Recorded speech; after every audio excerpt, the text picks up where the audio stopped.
நண்பர்களே, உங்களுக்கு வழிகாட்ட வந்திருக்கும் புக்கோட்டை பழனியப்பன் பேசுகிறேன். இன்றைக்கு மாணவருடைய கனவை பற்றி பார்த்தோம்.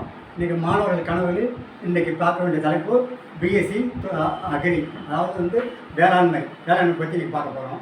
அதாவது வேளாண்மை என்கிற பொழுது இந்தியாவுடைய முதுகெலும்பே நமக்கு வேளாண்மை துறை தான். அடுத்தது பார்த்திங்கன்னா உலகத்திலேயே மிகப்பெரிய விவசாய நாடு நம்ம இந்திய நாடு.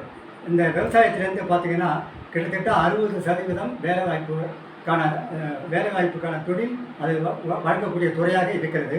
அடுத்தது பார்த்தா உள்நாட்டு உற்பத்தியில் அதிக வருமானம் தரக்கூடிய துறையாக இந்த அக்ரிகல்ச்சர் வேளாண்மை தொழில் பயன்படுகிறது. அடுத்தது பார்த்திங்கன்னா இன்றைக்கி உலகத்தில் உள்ள மொத்த 850 கோடிக்கும் ஒரு உணவுக்கு தீர்வு காணக்கூடிய துறையாக நம்முடைய வேளாண்மை துறை இருக்கிறது. அதனால் இன்றைக்கி பார்த்திங்கன்னா மக்களுடைய அந்த சேர்வருடைய எண்ணிக்கை ஆண்டுக்கு ஆண்டு பிஎஸ்சி அக்ரி படிக்கக்கூடிய எண்ணிக்கை அதிகரித்து கொண்டே போகிறது. ஏன்னா மாணவனுக்கு இன்றைக்கு விழிப்புணர்வு இப்போ இன்றைக்கி அக்ரி மேலே நிறைய விருப்பம் வந்திருக்கு. அது என்ன காரணம் கேட்டிங்கன்னா, அதுக்கு வேளாண்மை துறையில் படித்தால் வேலைக்கு உத்தரவாதம், வேளாண்மை படித்தால் வேலைக்கு உத்தரவாதம் என்பது இன்றைக்கு தெரிகிறது. அதனால தான் அந்த துறையில் படிக்கிற ஆர்வம் அதிகரித்து கொண்டே போகிறது. அதாவது பிஎஸ்சி படிக்கிறவங்க இப்போ நிறைய பேர் சிவில் சர்வீஸ் எழுதுகிறாங்க, அந்த துறைக்கு நிறையா வராங்க. அதாவது ஐஏஎஸ் அதை முடிச்சுட்டு IAS, IPS, IFS forest service வனவியல். அதாவது இந்தியாவிலேயே அதிகமாக ஃபாரஸ்ட் டிபார்ட்மெண்ட்டில் பாஸ் பண்ணுறது நம்ம தமிழ்நாட்டில் தான் பாஸ் பண்ணுறாங்க. அதனால் அந்த இந்தியாவிலிருந்து ஐஎஃப்எஸ் பணி தமிழ்நாட்டில் தான் அதிகம். அதனால தான் இதை அதிகமாக விரும்புகிறார்கள். அடுத்தது பார்த்திங்கன்னா இன்னொரு இது பேங்க்கு போகிறது, IBPS institute of banking personnel selection, அதுலேருந்து படிக்கிறவங்க பேங்க்கு போகிறவர்கள் மிக அதிகம்.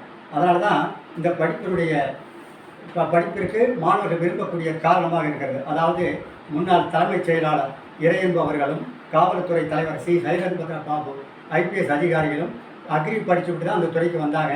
அதனால் அந்த துறைக்கு வரும்போது இப்போ அவங்க செய்த நல்ல காரியம் என்னன்னு கேட்டிங்கன்னா, கிட்டத்தட்ட தமிழ்நாடு பூரா அந்த கிராமத்திலையும் சரி ஆர்ட்ஸ் காலேஜில் ஐஏஎஸ் ஐபிஎஸ் பற்றி விழிப்புணர்வு செய்து ஒரு 30 ஆண்டு காலமாக விழிப்புணர்வு செஞ்சாங்க.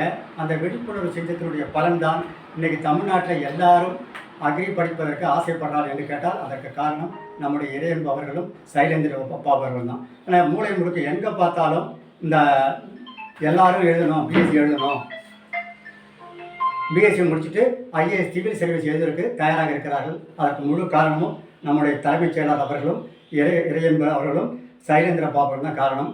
அதனால் இனி மாணவர்கள் எங்கே பார்த்தாலும் அதனுடைய விழிப்புணர்வு இன்றைக்கு ஐஏஎஸ் படிப்பதற்கு பிஎஸ்சிலேருந்து வர்றவங்க நிறையா வராங்க. அதுக்கு உதாரணமாக சொல்லணும்னா இந்த ஆண்டு பார்த்திங்கன்னா 2024